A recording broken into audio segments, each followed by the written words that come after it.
અમે ચાલ્યા એટલે બે ભાઈ અમને એમ થયું કે થાકી જશું, એટલે એક એક ટટ્ટુ લીધું. ટટ્ટુ હે ટટ્ટામાં સમજો, ટટ્ટુમાં નવી ઘોડી હોય ને, નાની ઘોડીનું વચ્છેરું એને ટટ્ટુ કહેવાય. બે જણા એક એક લીધું. પછી છપૈયા પાસે લો ગંજરી ગામ છે મહારાજ, ત્યાંથી અમે ચાલ્યા. કારણ કે એ સમયે રામ પ્રતાપજી લો ગંજરી રહેતા હતા અને હું આંબલિયા ગામે રહેતો હતો. રહેવાનું કારણ શું? તો ઈચ્છારામજી કે વિવાહનો સંબંધ જેણે કર્યો હતો મારી સાથે, એણે અમને ઘર ને ખેતર ને આપ્યા હતા. અમારું તો કાંઈ નહીં, ધર્મદેવનું કાંઈ હતું નહીં. કારણ કે ધર્મદેવ મૂળ ઉઠ્યા ગામના, એની કોઈ જમીન નહીં હો, કાંઈ નહીં કાંઈ. અયોધ્યામાં રહેતા હતા રામ પ્રતાપ ઈચ્છારામભાઈ. ધર્મભક્તિ ધામમાં ગયા ને મહારાજ ગયા વનમાં. આજીવિકા શું? રામ પ્રતાપ અને ઈચ્છારામભાઈની કાંઈ આજીવિકા નહીં. છપૈયામાં કાંઈ જમીન નથી ધર્મદેવની, કાંઈ જમીન નથી. એટલે છપૈયા ગયા જ નથી. પછી રામ પ્રતાપ અને ઈચ્છારામભાઈ બંને જણા છપૈયા ગયા જ નથી. મહારાજનું ઘર હતું ને, એ માટીના ઢેફાથી બનાવેલું, હા ઓગરી ગયું હતું, ઉજ્જળ જેવી જમીન થઈ ગઈ હતી. ખબર નથી કે ક્યાં ઘર હતું. એ લગભગ અયોધ્યા પ્રસાદજી મહારાજ 100 વર્ષ પછી ત્યાં પહોંચ્યા હશે ઘરે. હવે ચોક્કસ જગ્યાની ખબર નથી કે અહીંયા જ મહારાજનો જન્મ થયો હતો. આ બધી વાતો છે સમજ્યા છુપૈયાની. પછી મંદિર બંધાયું હતું, સંતો વાત કરે કે ભુજના અચ્યુતદાસ સ્વામી હતા કે ક્યાં સ્વામી હતા કે અક્ષરજીન સ્વામી હતા, એને ઘનશ્યામ મહારાજ દર્શન દીધા કે જન્મ સ્થાન તો અહીંયા હતું, કે એમ કંઈક લાકડીથી લીટો કરી બતાવ્યું, પછી ત્યાં મંદિર બન્યું છે ને એ બધી વાતો છે. પણ આ મૂળની વાતો ઈચ્છારામભાઈ કહે છે, પ્રભુ અમારી કોઈ જીવાય નહીં. એટલે અમારા લગ્ન આંબલિયા ગામ થયેલા ને સસરાએ અમને બધું આપ્યું. અમે અમારા બાપુજીએ સસરાને ત્યાં રહેલા, એટલે એવી પરંપરા હાલી લ્યો. અમે પણ સસરાને ત્યાં રહેલા ને જમીન આપી અમને, ખેડતા ને રોટલા ખાતા હતા. સગા સંબંધીમાં અમે જઈને ત્યાં. ઈચ્છારામભાઈ કે હરિપ્રસાદના પિતા ઈટાર પાંડે, ઈટાર ગામના હતા ને, હરિપ્રસાદ ધર્મદેવના બાલસરમાં,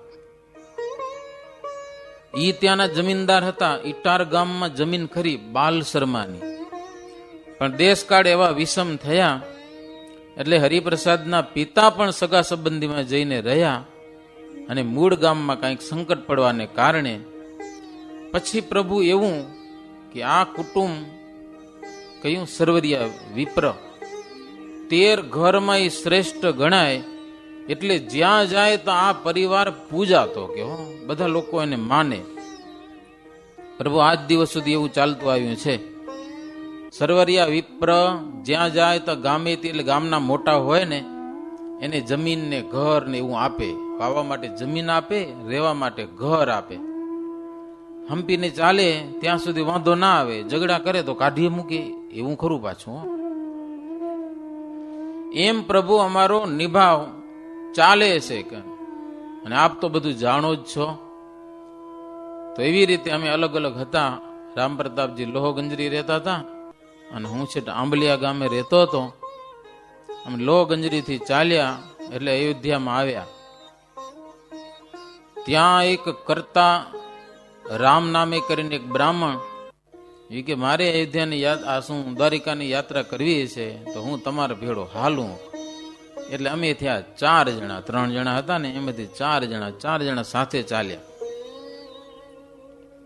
પણ પ્રભુ રામ પ્રતાપજીને કીર્તન ભક્તિનો શોખ ખરો, સમજ્યા કે નહીં? એટલે કરતારામ હતો ને એ કીર્તનીય માણ હતો. તે ખંજરી સાથે લીધી, સમજ્યા? તે રસ્તામાં ખંજરી વગાડતા આવે, કીર્તન ગાતા આવે અને હાલ્યા આવે માર્ગમાં. ખબર ન પડે એક ગામથી બીજું ગામ આવી ગયા, ત્રીજું ગામ આવી ગયા. પંથ નીકળતો જાય આનંદમાં ને આનંદમાં. બહુ આનંદથી અમે માર્ગમાં ચાલ્યા. જે ગામ આવે ત્યાં રાત રોકાતા. આમ પૈસા નહીં હો બહુ. ઈચ્છારામભાઈ કે પ્રભુ અમે નીકળ્યા હતા, હાથે પગે નીકળ્યા હતા, કાંઈ નતું, બસ એક તમારો આધાર. ગામમાં માગી આવશું ને ખાઈ લેશું, આવી રીતે નીકળ્યા હતા. આપણે 25,000 રૂપિયા ભેગા લઈને નીકળે તો વાંધો ના આવે, એવું કાંઈ નહીં. પછી જે ગામમાં રાત રોકાય ને એ ગામમાં કીર્તન ભજન કરતા ભેગા ભાઈને લોકો ખુશ થઈ અને અમને રસોઈ દેતા કે અમને જમવાનું મળી રહેતું. અમને સેવા કરતા લોકો. એમ કરતા કરતા અમે લખનૌ શહેરમાં આવ્યા. ત્યાં હરિભગત વણિક વેણીરામ ચરણ નામે હતા. એમણે તો અમને 5 દિવસ ત્યાં કરે રાખ્યા લખનૌ શહેરમાં અને ખૂબ સેવા કરી. ગ્વાલિયર સુધીનો ખર્ચ અમને એને આપી દીધો. 5 દિવસ રાખ્યા અને ત્યાંથી હાલતા હાલતા ગ્વાલિયર શહેર સુધી પહોંચી. ત્યાં સુધીનો ખર્ચો એ અમને, કારણ કે રાજાની નોકરી કરતા હતા એટલે બધું અપાવ્યું અમને. એટલી ખર્ચી અમને મળી. અમે હાલ્યા ત્યાંથી. થોડાક આગળ ચાલ્યા. પ્રભુ જ્ઞાનાનંદ મુનિના બંને ભાઈઓ લખનૌ પાસેના ગામમાં રહેતા હતા અને એ બધા સંબંધીઓ હરિભગત થયા હતા.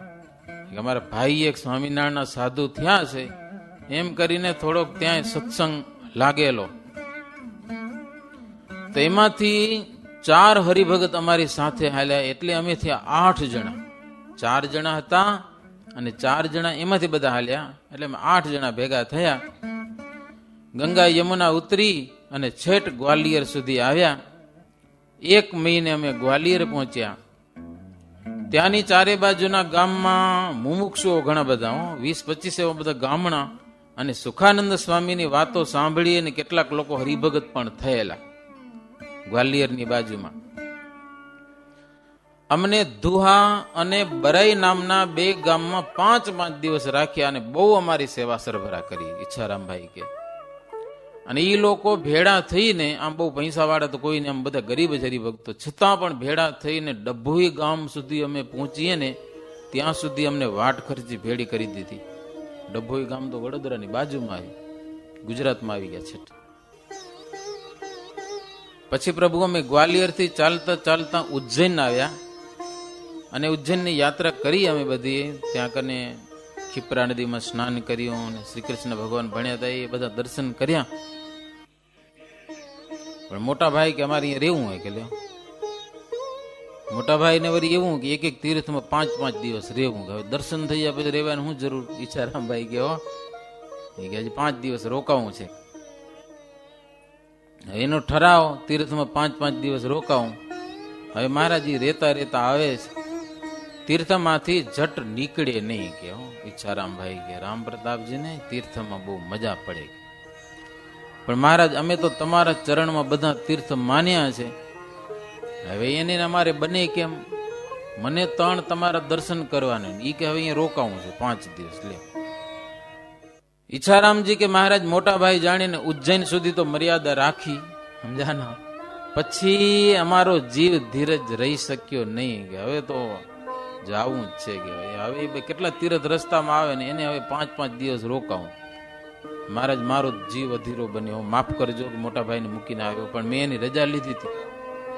મોટા ભાઈને હાથ જોડીને કીધું કે તમારે તીર્થમાં રોકાવું હોય તો પ્રેમથી રોકાવો, પણ મને જો રજા દો તો મારે મહારાજના દર્શન કરવા જાવું જ છે, ઉતાવળ છે. તો મોટા ભાઈ કે જાઓ. તો મહારાજ બીજા બધા માયાજીતાનંદ સ્વામી એની ભાગે છે, કરતારામ પણ એની સાથે છે, બીજા 4 જણા હતા ને એ ભાગી આવ્યા ઈચ્છારામની જોડે કે આપણે જાવું હોય કે તીર્થમ નથી રોકાવું એમ. પણ એ તો 3 જણા છે મહારાજ, એમ બહુ ચિંતા જેવું તો નથી મોટા ભાઈનું પણ. અને મોટા ભાઈ મને રજા દીધી એટલે પછી 20-25 જણા એ ઉજ્જૈનથી પણ કયા બધા તૈલંગી, જો તૈલંગી માણસો બધા આવતા હતા. હવે અમે એના ભેગા જોડાઈ ગયા અને સુખ શાંતિથી અમે છેટ વડોદરા આવતા રહ્યા. અને રામ પ્રતાપજી, કરતારામ અને માયાજી એ ત્યાં છે કે એ યાત્રા કરીને આવશે કે તકલીફ જેવું કાંઈ નથી. પણ મહારાજ અમે વડોદરા આવ્યા ને વડોદરાના ભક્તજનોને બહુ આનંદ થયો. મહારાજ અમને તમારા ભાઈ જાણીને બધા ઘેરી વળ્યા હરિભક્તો. ઈચ્છારામ કે ભક્તો બધા ઘેરી વળ્યા અમને અને ખૂબ સેવા કરી. એમાં ધનેશ્વર નામે કરીને એક વિપ્ર, એ 4 ભાઈ છે અને સરકારના લૈયા. સરકારે એને કંઈક સહેલું આપેલું હશે તો અમને આપી દીધું. બાપુ શિવરામે અમને પાઘ આપી, રામચંદ્ર વૈદ્ય હિરકોરી ધોતિયું અમને આપ્યું, એના ભાઈ હરિશ્ચંદ્ર છીટની ડગલી એક અમને લાવી આપી. એટલે બહુ અમને ભેટો અર્પણ કરી. એમ ઈચ્છારામભાઈ જેવું હતું ને બધું સમજા મહારાજને કે છે. એમ હરિભક્તોએ સેવા કરી હતી. બધા નામ લઈ લઈને ઈચ્છારામભાઈ બધી વાતો કરી. પછી મહારાજ અમે વડોદરાથી ચાલ્યા. વડોદરાથી ઘણા બધા હરિભક્તો હાલો જાય, મહારાજ લોયામાં શાકોત્સવ કરે છે તો દર્શન કરીએ. પછી તો મહારાજ મોટો સંઘ ભેગડો થઈ ગયો બધો. એ બધા અમે આજો બધા હરિભક્તો આવ્યા છે સાથે. વડોદરાથી નીકળીને અમે ધંધુકા આવ્યા. ધંધુકાથી રાણપુર આવ્યા અને રાણપુરથી સીધું લોયા ગામ આવે. હજી આપણે જઈએ તો રાણપુરથી લોયા ગામ જવાય. અને ત્યાં મહારાજ આપ મળ્યા. અમારા ધનભાગ્ય છે કે અમારે ઘેર પ્રભુ તમે ભગવાન પ્રગટ થયા. હો, અમારા ઘરે તમે પ્રગટ થયા. આવા સંત ને આવા હરિભક્તો ક્યાં હોય? આવા સંતો અને આવા હરિભક્તો જ્યાં ભગવાન હોય ને ત્યાં હોય. અને જ્યાં ભગવાન હોય ત્યાં આવા સંતો અને આવા હરિભક્તો હોય. ભાગ્ય વિના આમનો યોગ મળવો બહુ દુર્લભ છે. હવે અમને ક્યારેય વિયોગ થવા દેશો નહીં, અમને વિસારશો નહીં પ્રભુ. પ્રભુ અમે કાંઈક અપરાધ કર્યા હશે ત્યારે જ તમે ઘર તજી દીધું. ઘર તજ્યું તો ઠીક, પણ આટલા વર્ષ સુધી અમને ખબર પણ ન કરી. જાણે ન કરી, જાણે બાજી. એવો શું અમારો અપરાધ કે અમને જાણ ન કરી આટલા વર્ષો સુધી? ત્યારે શ્રીજી મહારાજ કે સંબંધીને ખબર કરી અને સંબંધ રાખે એને ત્યાગી ન કહેવાય. કે ત્યાગીના ધર્મમાં નથી આવતું. એટલી અમને ખબર છે, એટલા માટે અમે કોઈ જાણ કરી નહીં. અમે ત્યાગી થયા, સાધુ થઈ ગયા, દીક્ષા લઈ લીધી. હવે સગા સંબંધી શું સંભાળવાના હોય? બાકી તમારો કાંઈ વાંક કે અપરાધ કાંઈ નથી. પણ અમારો એક સ્વભાવ છે કે મૂક્યા અને પાછા આવે સાધુ થઈને હવે સગા સંબંધીને ભાઈઓને યાદ કરવા એ બરાબર ન કહેવાય. કે એટલે અમારો સાધુનો ધર્મ વાંચવો પડે ને. મહારાજ કહેવો ત્યાં તો બાજુમાં દેવાનંદ સંન્યાસી બેઠા હતા. આટલી વાત થઈ પછી ઈ વાત ઉપાડી લીધી તરત. દેવાનંદ સંન્યાસી. દેવાનંદ સંન્યાસી કે મહારાજ મને એક વાત કહેવી. કહું મહારાજ કયો ને, અમે તો ઘણી વાતો કરી, બે જણા આવે, તમે બોલો. દેવાનંદ સંન્યાસી કે મહારાજ કોઈ દિવસ તમે સંબંધીની વાત નથી કરી. વાત સાચી, આટલા દિવસ બેઠા એ વાતો થાય, પણ અમે ઘરે આમ કરતે એમ કે કોઈ દી વાત જ નથી કરી. લ્યો, ઘરની તો વાત જ નહીં. એમ મા બાપની નહીં ને ભાઈની નહીં ને કોઈ વાત આજ દિવસ સુધી તમે વાત કરી નથી. અને આત્માનંદ સ્વામી પણ એમના સંબંધીની વાત નહોતા કરતા હો, પણ એના શિષ્યો તપાસ કરાવી અને સંબંધીઓની સાથે ઓળખાણ કરાવીને હેત રાખતા. એટલી અમને ખબર છે. દેવાનંદ સ્વામી કે અને આત્માનંદ સ્વામી તો આત્માને સાક્ષાત દેખતા એવા હતા. અને બીજા કોઈ ખપવાડા હોય તો આત્માના દર્શન પણ કરાવતા. પણ એના પછી રામાનંદ સ્વામી આવ્યા. એની બધી વાતો ઘણી બધી લાંબી છે પાછી. મૂળ આત્માનંદ સ્વામી, રામાનંદ સ્વામી, આત્માનંદ સ્વામીને ગુરુ કર્યા અને પછી નિરાકાર નીકળ્યા તો ગુરુ મૂકી દીધા ગુરુને. સમજ્યા? પછી શ્રીરંગ ક્ષેત્ર ગયા, રામાનુજને ગુરુ બનાવ્યા. ત્યાંથી દીક્ષા મળી તો ત્યાં વળી ધોકા મળ્યા. જૂના સાધુઓનું અપમાન થયું રામાનંદ સ્વામીનું. વળી ત્યાંથી ભાગ્યા, વૃંદાવનમાં ગયા, ભગવાને દર્શન દીધા, નવો સંપ્રદાય ત્યાંથી ચલાવ્યો. આપણું સંપ્રદાયનું મૂળ સ્થાન કયું ખબર હે ને? વૃંદાવન. ત્યાંથી આ નવીન સંપ્રદાય શરૂ કર્યો રામાનંદ સ્વામી. અને સાકાર ઉપાસના ત્યાંથી શ્રીરંગ ક્ષેત્રમાંથી મેળવી. પછી ત્યાંથી ફરતા ફરતા પછી આ ધર્મ ભક્તિ મળ્યા અને પ્રયાગરાજમાં એ બધે આવતા આવતા પાછા ગોપનાથ ગયા અને આત્માનંદ સ્વામીને પાછા મળ્યા. હા, રામાનંદ સ્વામી. અને પછી બેની ટસર થઈ. આત્માનંદ કે ભગવાન નિરાકાર ને રામાનંદ કે ભગવાન સાકાર. બે બાજે આવો ગુરુ શિષ્ય, જૂના ગુરુ શિષ્ય જ કહેવાય ને. ખૂબ જોરદાર સંવાદ ચાલ્યો પછી ગુરુ અને શિષ્યનો. ગુરુનો મત છે કે ભગવાન નિરાકાર અને શિષ્યનો મત છે કે ભગવાન સદા સાકાર. સમજ્યા ને?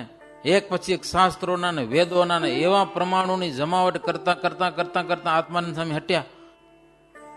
ભગવાન નીકળ્યા સાકાર. અને રામાનંદ સ્વામીએ સિદ્ધ કરી બતાવ્યું કે ભગવાન સાકાર છે. હવે વિદ્વાનોનો નિયમ છે કે પોતે હારે તો આમાંનો મત સ્વીકારી લેવો પડે. પછી સમજા કે નહીં? નિયમ જ છે. મહારાજ પાસે એક પંડિત આવ્યો હતો, મહારાજ કે તમે એમ કહો છો કે વૃંદાવન અને કાશી સતત રહે છે. મહારાજ કે અમને આ વાત સમજાતી નથી. 4 પ્રકારના પ્રલયમાં તો કાંઈ રહે જ નહીં, કે આ ક્યાંથી રહે છે કે એમ. શ્રીમદ ભાગવતના શ્લોકના પ્રમાણ અમને ક્યાંકથી બતાવો તો અમને તમારી વાત સમજ્યામાં આવે. કે મહારાજ પાસે મુમુક્ષુ રીતે વાત કરે હો, નહીતર અમને સમજાતું નથી. મહારાજ કે પદ્મ પુરાણમાં 56 શ્લોક છે ને, એ વાત અમે નહીં માનીએ હો. એ તો એના મતના હોય માને કે લો. અતિ પ્રમાણ તો વ્યાસજીના ગ્રંથ, એની વાત કયો તો અમને મનાય.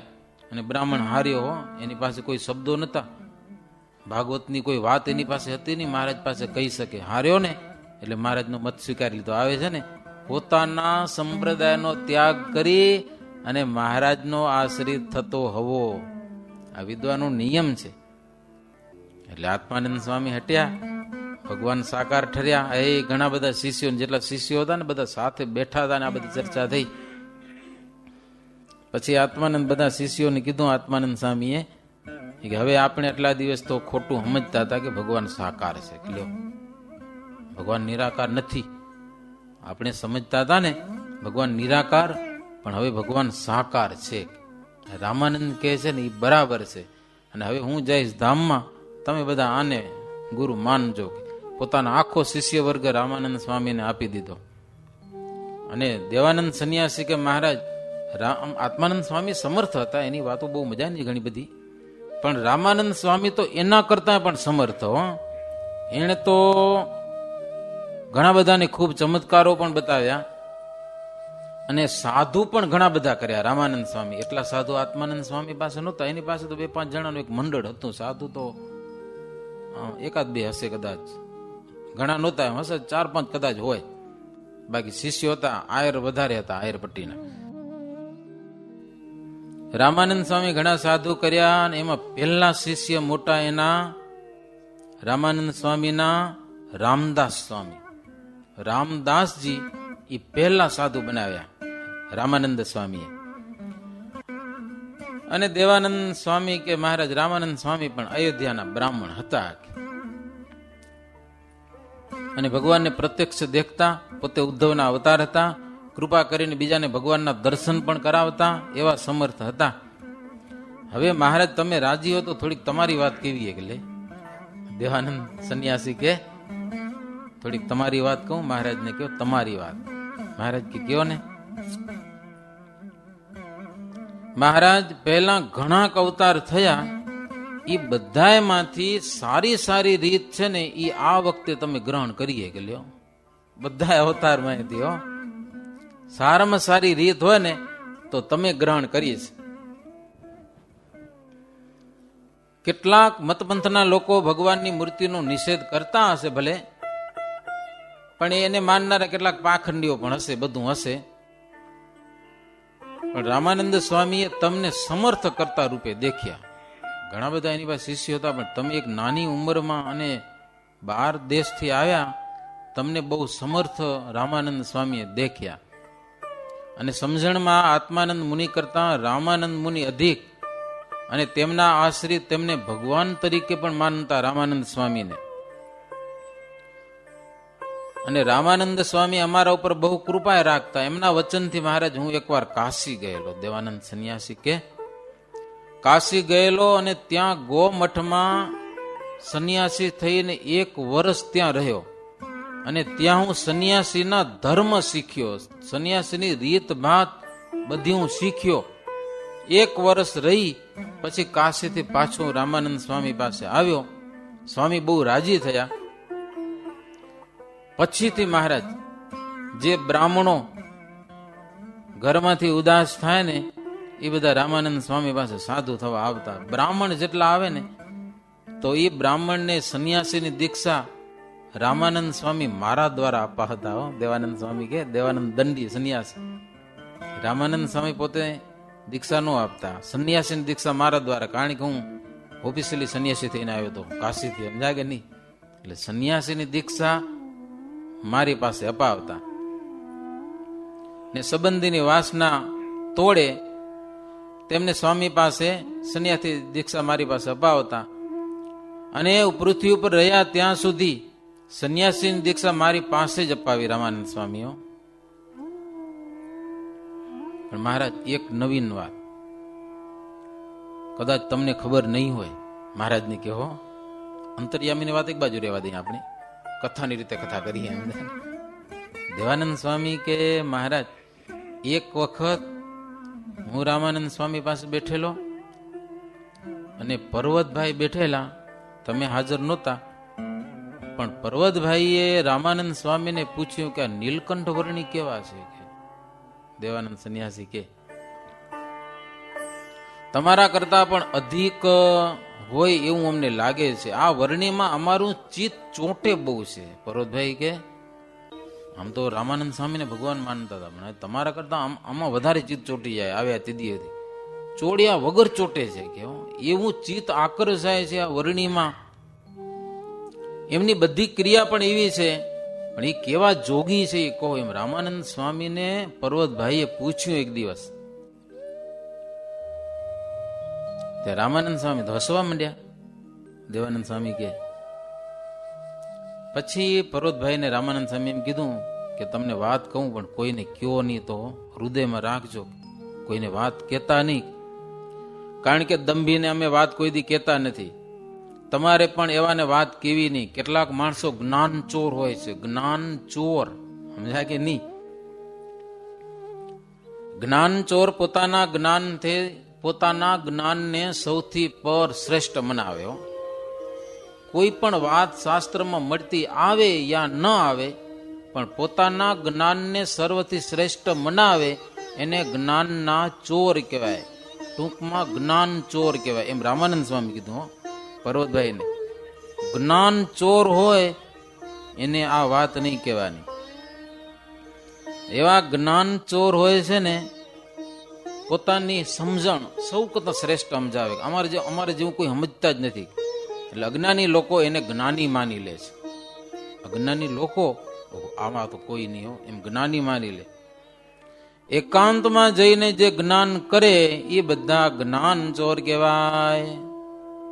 કેવી વાત આવે એનો ખબર પડે કઈ? એકાંતમાં વાતો થાય, સભામાં એ વાતો ન થાય, એને કહેવાય જ્ઞાન ચોર. સભામાં બેસે ત્યારે ભાઈ ધ્યાન કર્યો, નીચે મોટું કરીને પડ્યા હોય, સાંભળે નહીં, સમજા, વ્યવહાર પૂરતા આવે. સભામાંથી ઉઠીને એકાંતમાં ભેગા થાય ને ત્યારે પરસ્પર ગુલતાન થાય, એવી વાતોને ડીંગા મારે, વાત મૂકી દો. પછી એ કે આપણા જેવી સમજણ તો કોઈની નથી, કોઈની. મુક્તાનંદ સ્વામીને નથી એવી વાતો કરે મારા. એ એકલા પોતપોતામાં કરે છે આજે પણ. આ તમે સાંભળો, કથા સાંભળો તમે.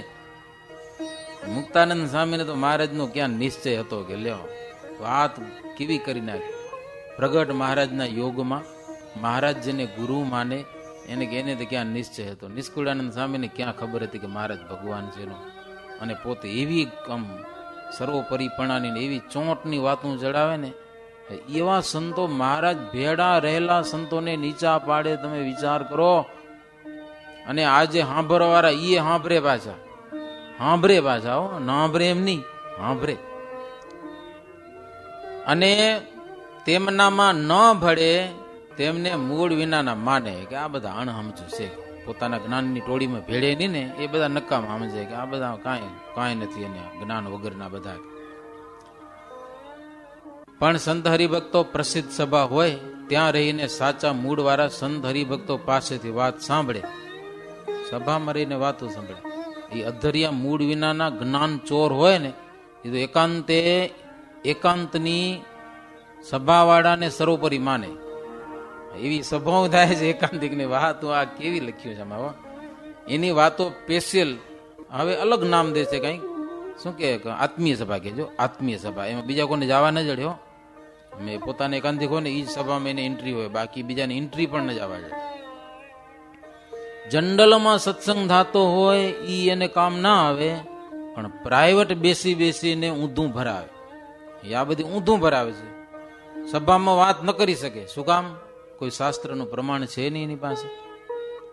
ગુરુ પાસે ગોતી કાઢ્યું જ્ઞાન, અને એવા જ્ઞાનથી પાછું આ જગતમાં કળિયુગમાં આગળ બહુ વધાય છે. લોકો ઘણા બધા માને છે એટલે એની વાહ થાય છે. રામાનંદ સ્વામી કે પણ એ જ્ઞાન ચોર કહેવાય. બધા અધર્યા મૂળ જ્ઞાન વાળા, એકાંતની સભા વાળાને સર્વોપરી માને. મતનો રામાનંદ સ્વામી કે એક મત હોય એનો કોઈ હરખો નિયંતા ન હોય ને તો આવા ફાડા પડી જાય. બે પ્રકારના જ્ઞાન થઈ જાય. એકાંતની સભા વાળા પાખંડીમાં ખપી જાય. રામાનંદ સ્વામી એકાંતની સભા વાળા છે ને પાખંડીમાં ખપે. જનરલમાં સત્સંગ થાય છે, આવા શાસ્ત્રો વંચાય છે, એમાં સત્સંગ કરો ને. પ્રાઇવેટ શું કામ ભેગા થવું પડે છે? પ્રાઇવેટ તો એ બધા પાખંડીમાં ખપે છે.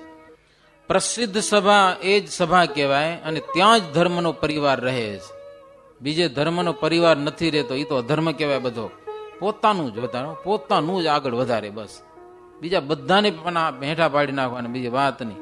ભગવાનના અવતારો હોય તો ભલે ને, ભગવાનના સંતો હોય તો ભલે ને, ત્યાં સુધી વાતું કરે. એ તો મરી ગયા, હવે એના પ્રગટને માનો એમ કે ઓલ્યા તો બધા મરી ગયા કે એને શું હવે માનવાના હોય?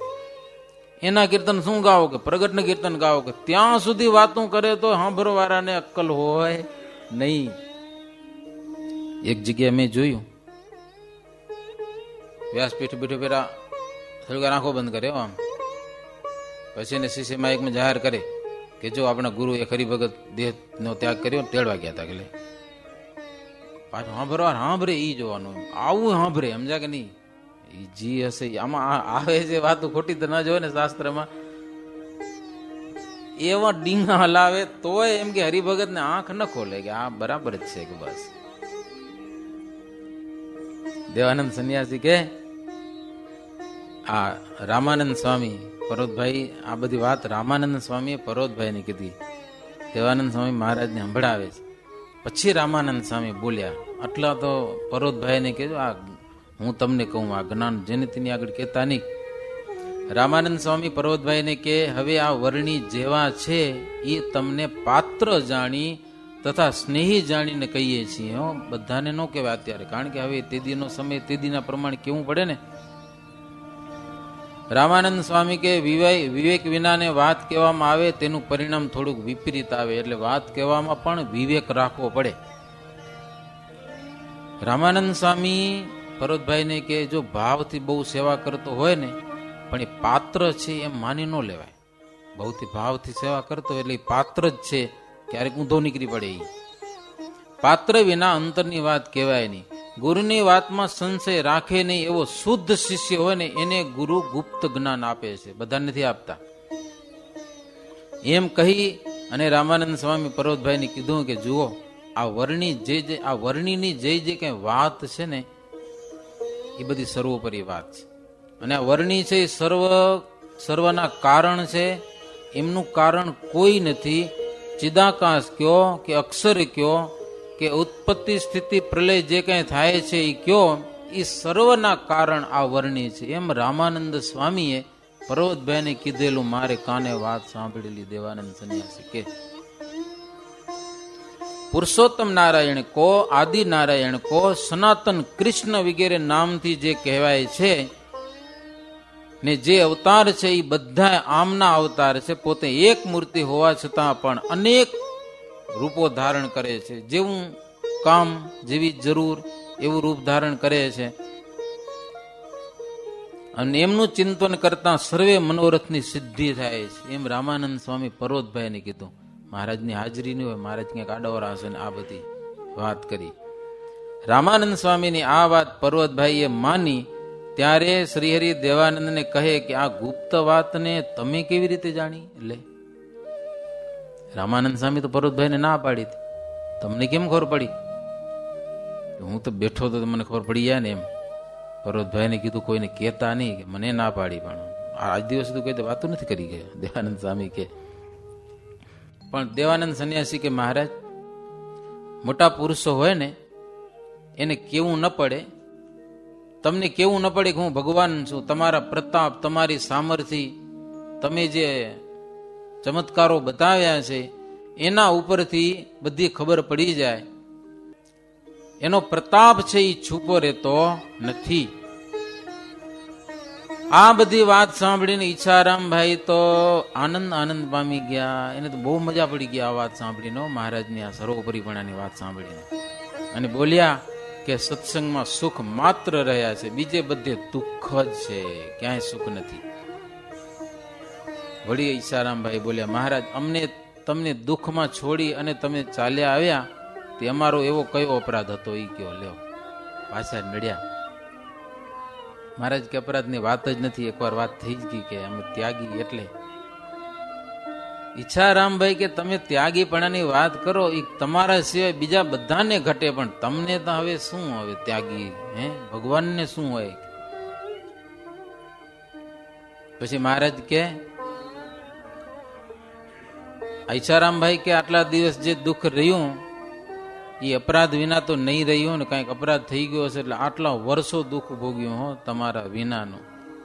શ્રીજી મહારાજ કે આ સંતો કે ને એમ કરજો, કે બીજું કાંઈ નહીં. હવે પછી આ સંતો કે એમ કરજો, અને સંતના વચનમાં જ બધા સુખ છે. સંતો જેમ કે એમ કરજો. બસ આજની સભા પૂરી કરવી. મહારાજ કે સમજાય ને કે નહીં, સંતો કે એમ કરજો, એ સુખી થશો, તમારો પરિવાર બધો સુખી થશે. આટલી બધી મનોહર વાત થઈ. હજી થોડીક ભાઈની વાત બાકી છે, એ બધી આવતીકાલે. ભક્તજનો, સંપ્રદાયનું સાહિત્ય અને એમાં આવી અદભુત કથાઓ પડી છે, સમજા ને. સમય મળે ને, સમય આપણા કાન છે ને એને સત્સંગી બનાવવાના, સમજા ને. એ ભગવાનની કથા સાંભળે, નહીતર ઘણા કાનને કથા સાંભળવી ગમતી નથી. બીજું જીતી ફાવે, ફિલ્મ ફાવે, એવું ફાવે, તે મજા પડ્યો એને ભેગા ડિસ્કા કરે, સમજા. જો હવે તો આપણા સત્સંગમાં તો બહુ નહીં હોય, પણ કાનને સત્સંગી બનાવવા આવી કથા સાંભળે. આપણી આંખો ઘણીવાર કુસંગી થઈ જતી હોય છે, એને સત્સંગી બનાવી કે ભગવાનના દર્શન કરે. બીજું જીતી ન જોવા જેવું ન જોવે, ન જોવા જેવું. જીભને સત્સંગી બનાવી ભગવાનનો પ્રસાદ જમે અને ભગવાન સંબંધી કાંઈક બોલે, ન બોલવા જેવું ન બોલે. આપણે તો સત્સંગી થયા, પણ આ બધાને સત્સંગી બનાવવા પડે ત્યાં મોક્ષ થવા દેશે આપણો, નહીં તો રાત આવવા નહીં દે. બહુ ખતરનાક છે બધા. મન, બુદ્ધિ, ચિત્ત, અહંકાર બધાને સત્સંગના રંગે રંગવા પડશે, સમજા ને. અમે વાતો કરીએ ને, તમે સાંભળો, એમાં કઈ પતી જવાનું નથી. કરવું તો આપણે બધાને કરવું પડશે. અમે વાતું કર્યા કરીએ, પણ આ બધું અમારું રહી ગયું ને તો તકલીફ અમને પણ ભોગવી પડશે અને તમને પણ ભોગવી પડે. એટલે આવી દિવ્ય કથા સાંભળી અને આપણો જે સાચો પરિવાર છે ને બધો, કયો પરિવાર? એ તમારા ઘરનો પરિવાર તો હશે ને, એ આ લોકમાં રહી જવાનો છે, કાંઈ કામ આવવાનો નથી.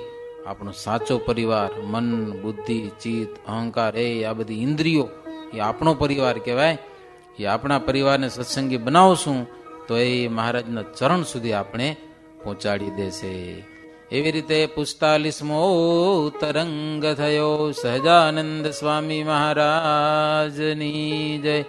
શ્રીપતિમ શ્રીધરમ સર્વદેવેશ્વરમ ભક્તિધર્માત્મજમ વાસુદેવમ હરે માધવમ કેશવમ કામદમ કારણમ સ્વામિનારાયણમ નીલકંઠમ ભજે.